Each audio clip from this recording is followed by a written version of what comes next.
Hi guys, आमच्या अंगणात उमललेलं fresh आणि निळसर असं सुंदर हे फूल, तर ह्यालाच म्हणतात गोकर्णाचं फूल.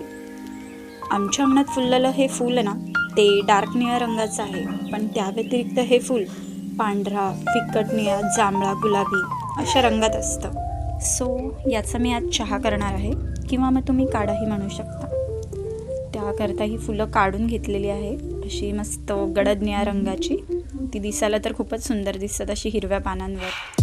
तर चहा करण्याकरता त्यातली थोडीफार देठं काढून घेतली, आय मीन साफ केली, आणि पाण्याला उकळ आल्यानंतर ही फुलं पाण्यात टाकली.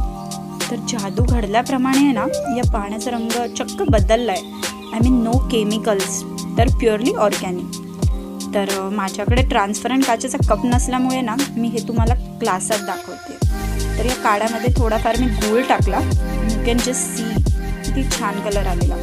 आणि पिण्याकरता थोडं लिंबूही पेलं. तर लिंबू पेल्यानंतर डायरेक्ट रंग जांभळाच झाला. तर हा खूप हेल्दी आहे, लाईक स्किन, डोळ्यांसाठी, हेल्थसाठी, स्ट्रेस, इम्युनिटी आणि मेंदूसाठीही चांगला असा हा चहा. थँक्यू.